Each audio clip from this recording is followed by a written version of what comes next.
She bought a decommissioned submarine for less than the price of a used pickup truck. It was rusted, abandoned, and docked like a forgotten relic from another war.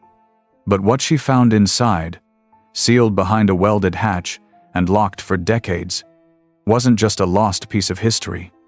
It was worth $85 million, and it was never supposed to be found.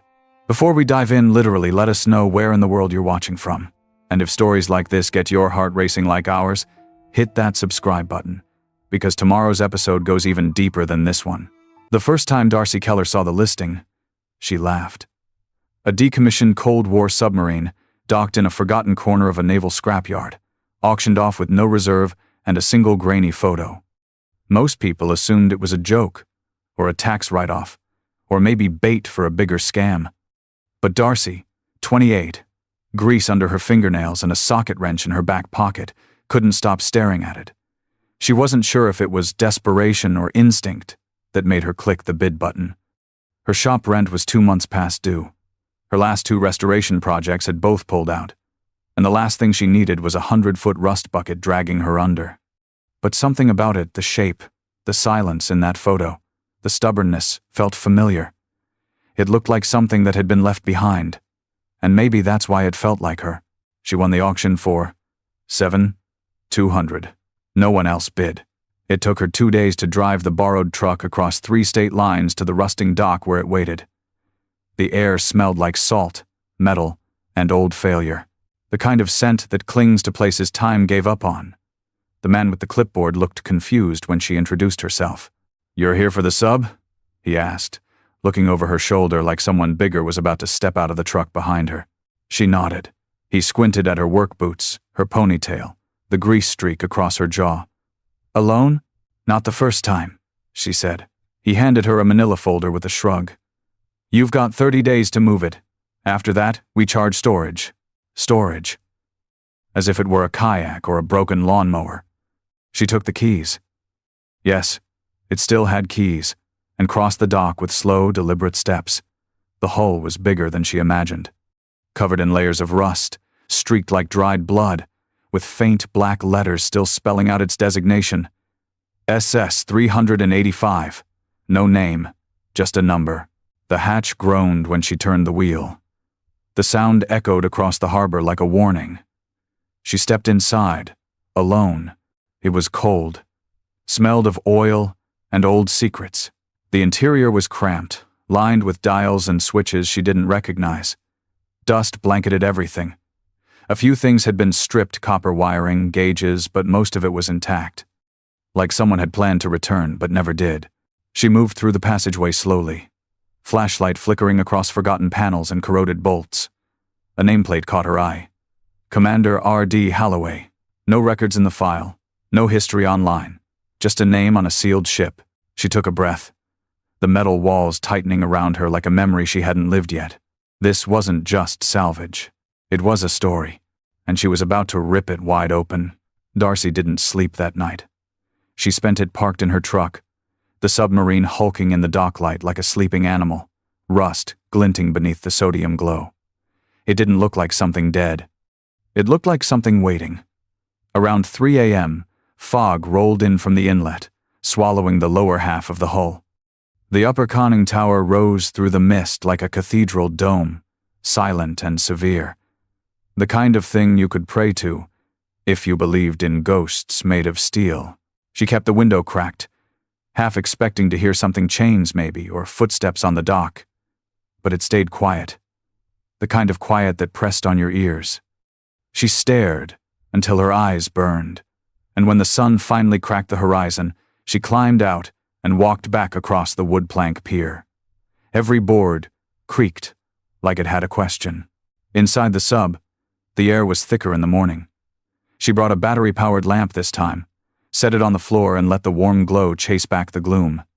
The walls were lined with peeling schematics and yellowed instruction labels written in terse, all-caps military English. Everywhere she looked, things were labeled. Oxygen valve, battery switch, hatch lock. Only one thing wasn't. A narrow seam in the back wall, near the officers' quarters, just behind a rack of corroded uniforms. It looked like a door, But there was no handle, no hinges. Just a faint weld line, like someone had sealed it shut. She ran her hand over it. Cold, seamless, but not part of the original design. She checked the blueprints again. Nothing. That wall was supposed to be bulkhead. No access. No mention.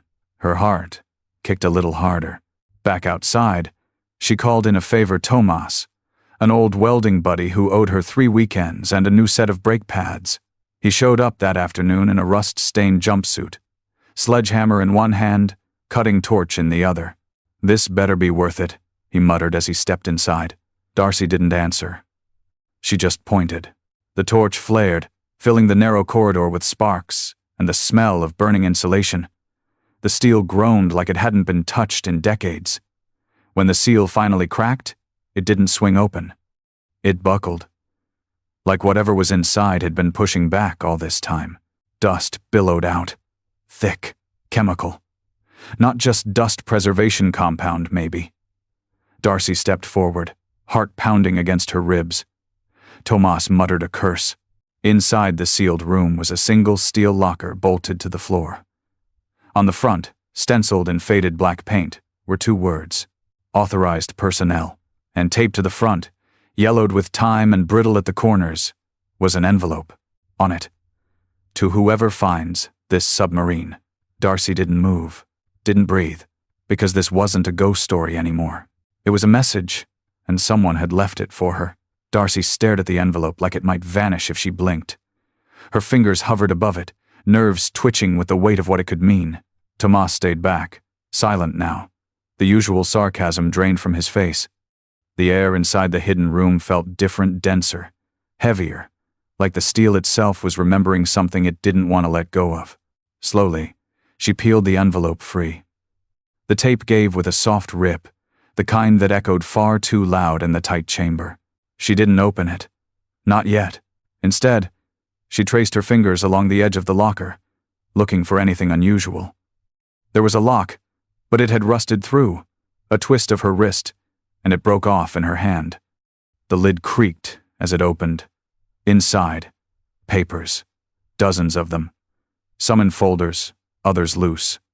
Technical diagrams, handwritten notes, faded photographs. Most of it was stamped classified in red, now faded to pink. But what caught her breath wasn't the documents. It was the small brass plaque riveted inside the lid. Project Harrow prototype phase completed. 1,984. She turned to Tomas. "Ever heard of that?" He shook his head. "I worked aerospace in 9. Never saw anything by that name. Definitely not naval." Darcy set the envelope down and lifted the top sheet from the locker.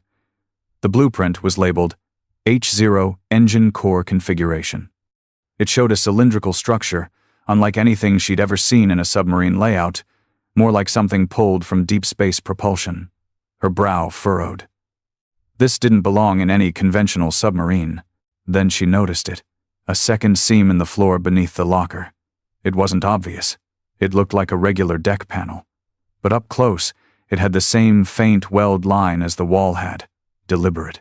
Hidden. Her flashlight skimmed across the edge, revealing 4 recessed bolts. "What are the odds," she whispered, "that this isn't just a storage hold?"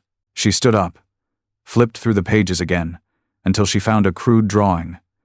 No label, no legend, just a sketch of a hatch beneath the officers' quarters. The lines matched the weld seams beneath the locker almost exactly. Tomas crossed his arms. "You think there's another chamber down there?" She nodded. "I think this sub's been modified, secretly, and someone wanted it buried." They worked in silence, unbolting the locker from the floor. It took over an hour. When the final bolt clattered free, Darcy braced herself, slid her fingers into the seam, and pried.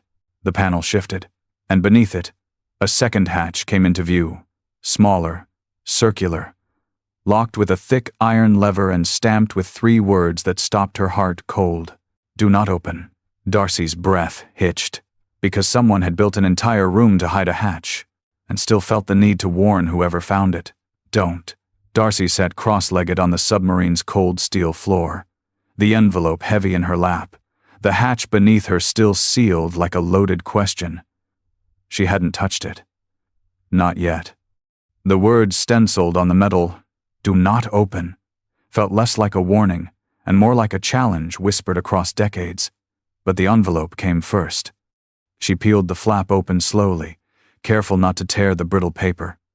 Inside was a single handwritten letter on naval stationery, dated June 3rd, 1984, to whoever finds this submarine. If you're reading this, then either they lied or they failed. I was supposed to sink her. That was the order. Quietly, without questions. But I couldn't. Darcy blinked. She read on. This sub is more than metal and wire. What's sealed below was never meant to exist. It's not a weapon, at least not in the traditional sense. It's potential. But potential in the wrong hands becomes something else. The hatch below is locked for a reason. I didn't design it. I only saw what it did once. That was enough. There were 9 of us assigned to Project Harrow. Only 3 made it off alive. Of those 3, I'm the last. I brought her here, scuttled the records, filed the death report, buried it under red tape and empty designations. I don't know who you are. I don't know what kind of world you're living in now. But if you found this letter, then you're standing in a grave built to hold something too powerful to trust. You have a choice. Open it, and you'll understand everything. Or seal it forever, and let history forget what nearly happened. Either way, be certain, it wasn't signed. Just a postscript. P.S. If you find the key, it's not shaped like one. You'll know it when you hold it. Darcy exhaled and folded the letter carefully back into the envelope. Her fingers trembled, but not from fear, something else. Responsibility. The kind that doesn't shout, but settles on your shoulders like weight you didn't know you could carry. She handed the letter to Tomas without a word. He read it slowly, jaw tightening with each line. You think this is real? He asked. Darcy looked around the sealed compartment. The blueprints, the classified labels, the double hatch. If it's not, she said, it's the most elaborate hoax I've ever seen. Tomas sat on the floor beside her. So, now what? She didn't answer. Instead, she stared down at the hatch beneath them, those 3 words echoing louder now. Do not open. But it wasn't curiosity pulling at her. It was that final sentence. Be certain. And in her gut, in the same place that told her to bid on a forgotten sub no one wanted, something stirred. Not fear, conviction. The next morning, Darcy drove 3 hours north to a library most people forgot existed. A Federal Archive annex tucked behind an abandoned post office and wrapped in vines. She signed in under a fake project name, as she'd done before when hunting rare automotive blueprints. But this wasn't about muscle cars anymore. She walked past rows of congressional records, ignored the floor plan markers for historic land deeds, and went straight to the military engineering microfiche. She typed 1 word into the query terminal. Harrow. Nothing came up. She tried SS 385. Still nothing. Then, instinctively, she typed the name from the nameplate inside the sub. Commander R. D. Holloway. A few documents appeared. Service records, commendations, transfer orders, all scrubbed after 1984. One page was flagged, confidential, submersible prototype testing, Pacific Division. The clearance level above it had been blacked out, but in the footnotes, half faded from time and scanner errors, was a name she didn't expect. Dr. E.L. Morrigan, propulsion consultant, civilian clearance, Lockridge Technologies. She recognized the name immediately. Morrigan had been one of the minds behind early-stage fusion-based impulse drives tech decades ahead of its time, supposedly buried under DARPA contracts and shut down for being infeasible. Darcy copied what she could, printed the file references, and left before anyone could ask questions. Back in the truck, she sat in the parking lot, staring at the photo of Dr. Morrigan. Taken in 1983, it showed a middle-aged woman in a lab coat, standing beside a cylindrical device, not unlike the one on the blueprints she'd found in the locker. On the back of the image, Someone had scribbled, "Tested once. Results inconclusive. Crew impact severe." Her mind flashed back to the letter in the sub. 9 entered. 3 came out. She drove back in silence, headlights chasing curves in the road while her thoughts spiraled. That night, inside the submarine, she unlocked a second folder from the locker. These weren't diagrams. They were journals, handwritten, water-damaged, some in code, others raw with emotion. One entry chilled her. "We activated it at 2:17. Lights flickered. Sound dropped out. For 13 seconds, nothing made sense. I couldn't hear my own heartbeat. I saw my reflection blink without me." Miller screamed. Then it stopped. Just silence. We surfaced 6 miles from where we dove, instruments fried. Holloway swore us to silence. But something changed. In me, in all of us. Darcy closed the notebook and rubbed her temples. This wasn't just an engine. It was an event. Something had been built in secret. Tested once. Then buried, along with the crew's sanity, their careers, and everything the sub had become. If she was right, Project Harrow wasn't just experimental propulsion, it was something else entirely. And whatever it was still sealed beneath her feet. Waiting, Darcy returned to the sub just before midnight. She didn't tell Tomas. This part, she needed to do alone. The wind off the dock had teeth now, snapping at her jacket as she crossed the gangway with a duffel bag full of tools and a thermos full of nerves. The inside of the sub greeted her like it always did, cold, close, and waiting. She made her way to the sealed chamber and pulled the blueprints from the locker, spreading them across the floor like ancient scrolls, begging to be understood. Each diagram was more intricate than the last. The central component, labeled Harrow core, sat in the very center of the vessel, hidden beneath a reinforced bulkhead and protected by 4 independent systems. A redundancy like that didn't come from paranoia. It came from fear. Darcy traced the ink with a gloved finger. The reactor wasn't fueled by uranium. It wasn't even a conventional fusion chamber. Whatever it was, the blueprints didn't list a source, just a symbol she didn't recognize. 3 overlapping rings, hand-drawn, smudged at the edges like whoever made it had hesitated. At the bottom of the page, someone had written, "Once active, do not disengage. Core must reach full cycle. Interruption may cause system rupture or temporal instability." Darcy stared at the word. Temporal. Not thermal. Not mechanical. Temporal. Her gut twisted. This wasn't a weapon in the traditional sense. It wasn't built to destroy targets. It was built to manipulate something deeper: time, perception, reality itself. She flipped to the next page. A checklist was scrawled in the margins. Secure vessel from external interference. Initiate core warm sequence manually. Evacuate control room within 5 minutes of start. No re-entry permitted during cycle. Final note at the bottom. Do not engage alone. Too late for that.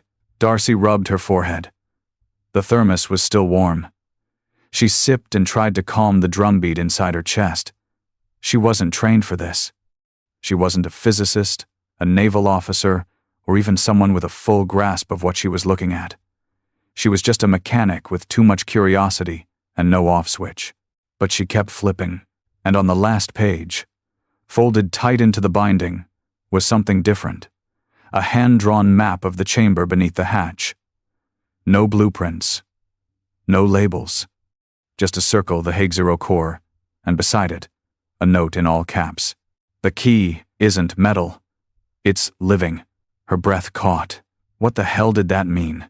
She looked again at the locker, at the journals, the sealed hatch, and the letters written by men and women who'd already danced too close to this secret.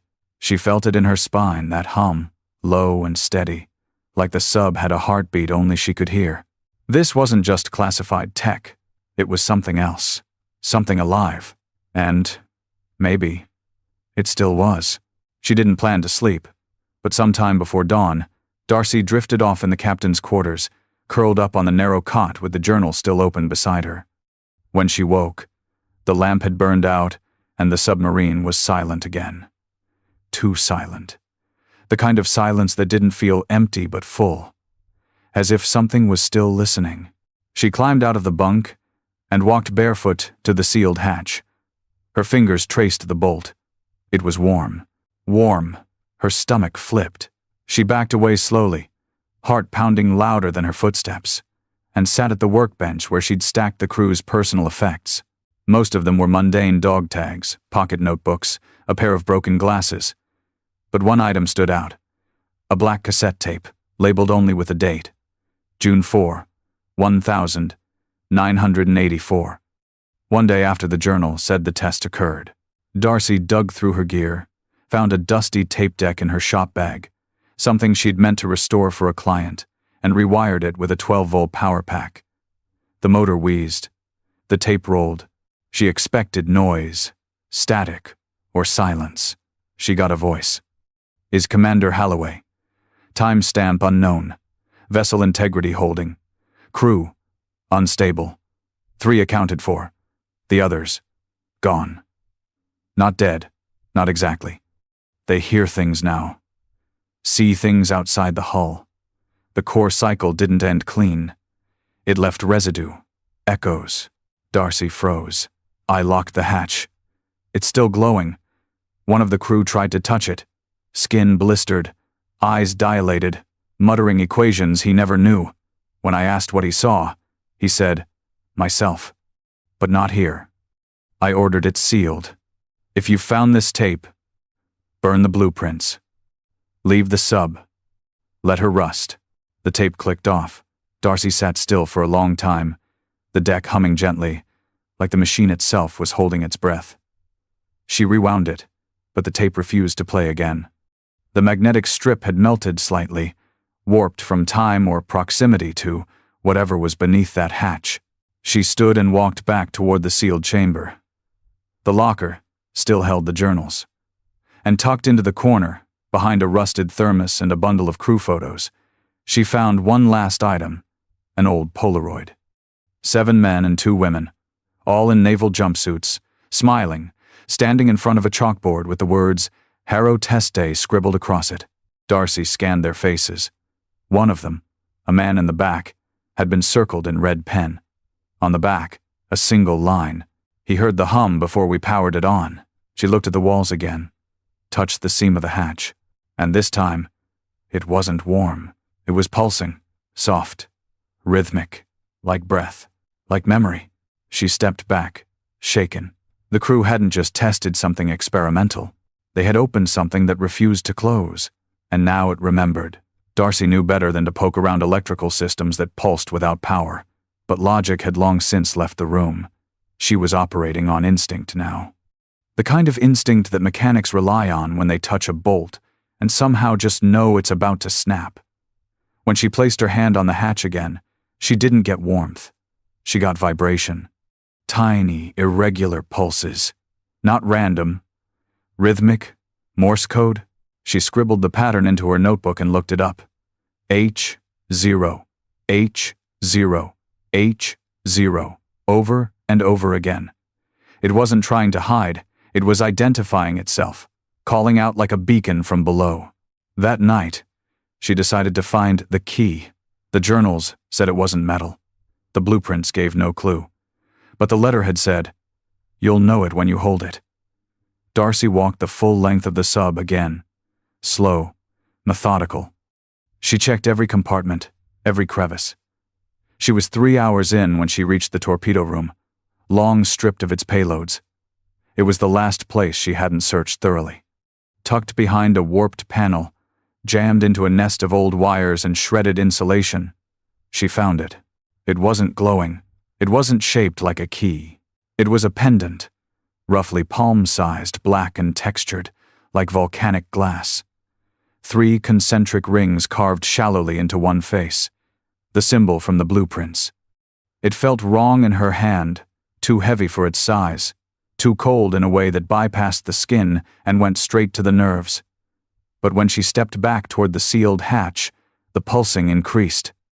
The closer she moved, the more the object responded, vibrating gently in her fingers like it was waking up. This was it. She didn't need an instruction manual. Her breath came slow and shaky as she stepped to the hatch, pendant in hand. The thick iron lever that hadn't budged since she first found it now hummed softly. She placed the pendant against it. No slot. No click. Just contact. And then, movement. The lever turned on its own, slow and creaking. Dust fell from the ceiling. Bolts shifted. Something deep within the sub groaned. Not mechanical, but alive. The hatch unsealed with a low, reverberating pop, like pressure being released from somewhere far older than the vessel itself. Cold air poured out, sharp and metallic, and with it a light. Faint at first. Pale blue, like moonlight underwater. It spilled into the corridor and painted the walls in ghostly hues. Darcy stepped back. She expected heat, radiation, something toxic, but what she felt instead was weightless. Her ears rang, then popped. Time slowed. Or maybe her perception just buckled, and from below, the soft sound of breathing. Not hers, not human. The chamber had opened. Whatever Project Harrow really was, it was no longer dormant. She didn't remember climbing down. 1 minute Darcy was staring into the blue-lit chamber, breath caught, limbs locked. The next, her boots touched metal grating beneath her, and she was inside. The core chamber was small, circular, no more than 15 feet across, but the energy inside made it feel cathedral-sized. At the center stood the object, black, smooth, levitating 4 inches off the floor. A sphere, ringed with 3 pulsing bands of light, just like the pendant. It emitted no heat, no sound. Just a gentle pressure in the chest, like holding your breath too long. Darcy stepped closer, the pendant still in her hand. As she approached, the rings began to rotate slow at first, then faster, aligning to face her. Then they stopped, locked. A click, from the floor. Beneath the sphere, a panel slid open to reveal a stainless steel compartment, and inside it, something wholly unexpected. A sealed briefcase. Navy blue, military grade. She dropped to one knee, heart hammering, and opened it with shaking hands. Inside, documents, 2 flash drives, a gold-stamped letter from the Department of Defense dated 1985, and a cashier's check, yellowed with age but perfectly preserved. 85-00. Made out to Lockridge Technologies. Memo line. Prototype contingency acquisition. Her jaw slackened. It wasn't just a number, it was valuation. This device, this core, whatever it was, had once been worth the kind of money that governments spend on coups. She flipped through the documents, eyes catching keywords. Space-time distortion tests. Local resonance signatures. Crew disassociation events. Global strategic risk classification. Omega 7. OFRA. And finally, all records to be sealed. Object not to be re-engaged without civilian. Military consensus. She sat back on her heels. It wasn't just a machine. It was an anomaly. Something humanity had touched once, then ran from. And now, it was hers. By law? By fate? She couldn't say. She climbed out of the chamber in a daze, blinking as the air shifted. Tomas was waiting at the dock, hands in his coat pockets, a half-eaten sandwich hanging from his mouth. "You look like you've seen God," he said. Darcy handed him the check. He read it. Twice. His mouth fell open. "Is this real?" "Every digit," he whistled low. "You could sell this. Hell, you could sell the whole sub. Walk away a millionaire 10 times over." She looked back at the hull, at the ghost-lit hatch still hanging open, at the breath she'd felt in her bones. And she shook her head. Selling it would put it back in their hands. Government, private defense. Whoever buried this, and whatever they planned to do with it. They stopped for a reason. Tomas frowned. "So what? What are you gonna do?" Darcy didn't answer right away. She just stared into the open chamber where the sphere still floated, spinning slowly again like it was waiting for something, or someone. "I'm going to finish what they started," she said quietly. "But not for them, for me, and maybe for the world." The submarine never left the dock. Not because it couldn't, but because Darcy wouldn't let it. She turned down 3 buyers within the first month: a military contractor, a European collector, and someone from a government office who didn't give his name, just a card with a gold eagle embossed in the center. All of them offered more than the check in the briefcase. All of them hinted, some gently, some not, that the sub wasn't something she could hold on to forever. She disagreed. Darcy registered the vessel as a historical restoration, filed paperwork to turn it into a static museum exhibit. A cover story. Sure, but not a lie, because she did restore it.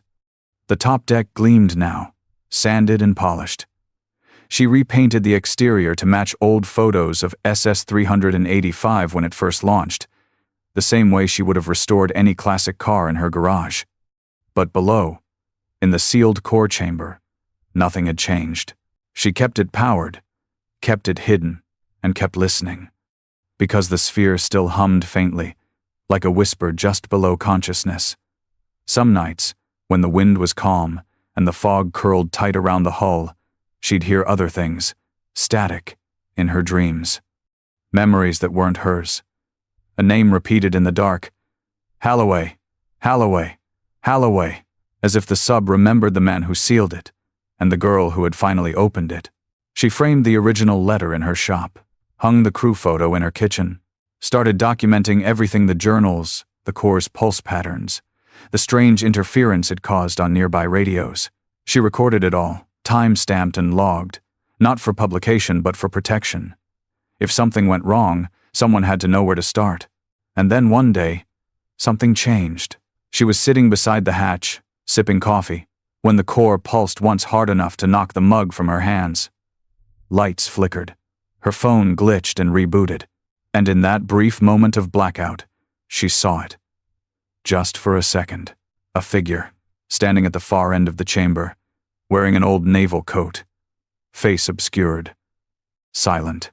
When the lights came back on, it was gone. She never told Tomas, never filed a report. But from that day forward, she always knocked before entering the chamber. Weeks passed. Then months. The check remained uncashed, sealed in the same briefcase, tucked behind the front panel of her workshop's safe. A reminder not of money, but of value. What she had found wasn't a payday. It was a promise. To protect what others feared. To honor the crew who never came back. To keep the hum alive. Not for power, but for memory. SS 385 became a local legend. Kids whispered about it. Veterans nodded quietly when they passed it. And Darcy Keller, the mechanic girl who once bought a submarine on a whim, became something else. A guardian of the unknown. And beneath the waves, when the world was still, the core still turned. Quiet. Alive. Watching. Waiting.